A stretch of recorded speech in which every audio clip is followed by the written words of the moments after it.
Chapter 23. I Can't Stay Here Anymore. Where we love is home, home that our feet may leave, but not our hearts. Oliver Wendell Holmes. The soft creak of the box springs woke Chris.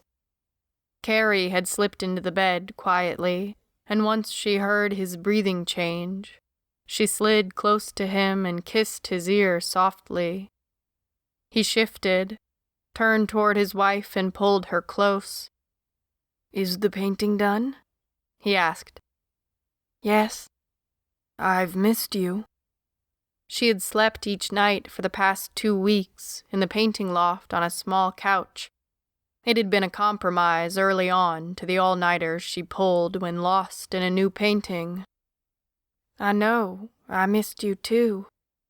The past 2 weeks had been hard. There had been words exchanged, harsh ones mainly from her.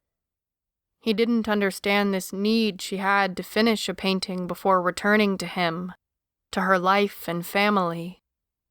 Carrie sat up, her hair reflected in the moonlight, cascading down and brushing Chris's chest as she straddled him.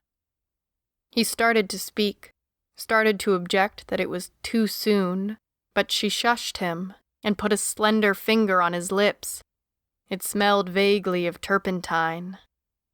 "No more arguing," she said. "Not tonight." Her hands moved, and Chris felt his body respond, just as it always did to her touch.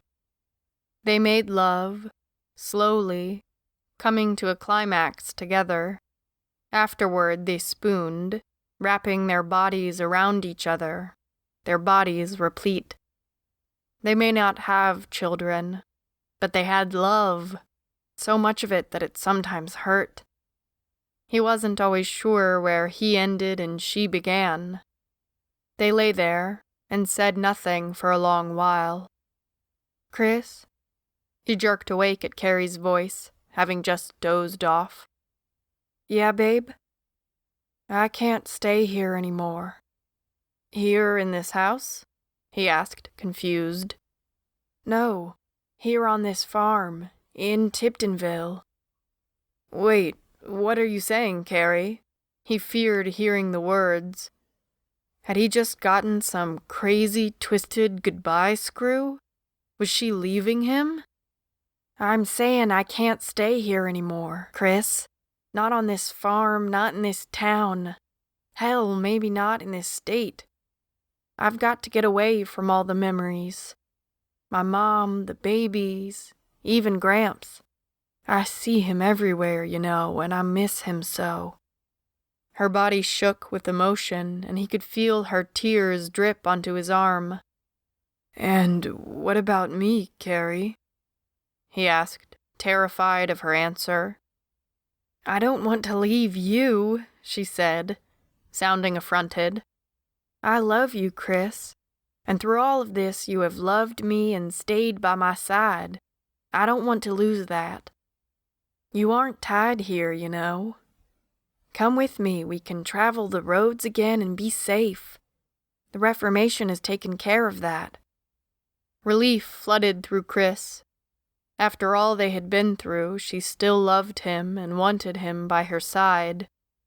Carrie continued, "Remember the trader who bought the box full of journals from Joseph and several of my paintings from the Trade Mart? The one who insisted on meeting me? He talked about the new government, about the new capital in Denver. He told me I could get good money for the paintings, that there had been a resurgence in American art in the past 3 years now that the collapse is over." Over was a bit of an overstatement. Chris had said that there were 2 stories going around. One proclaimed that the collapse was over, that life was back to normal, as if by simply saying it enough, the bigwigs in D.C. could make it so. The truth was, much of the country, especially a wide swath of the central states, was not back to normal. The coasts had their electricity, more cell phone towers than ever before, and in no small part due to the European contingent in the east and the Chinese contingent in the west. Back to normal was a relative term. Sure, we're back to normal, Wes had growled. as long as you don't ignore the fact that the Chinese occupy California and a huge swath of the West Coast. Christ, they own us, and they're gonna make sure they get their money's worth. And don't even get me started on the fucking East Coast. Goddamn sellouts.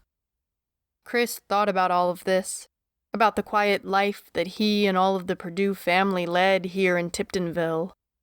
He rested his nose against Carrie's head, breathed in her unique scent of sage and wood smoke. He thought about Missouri and home.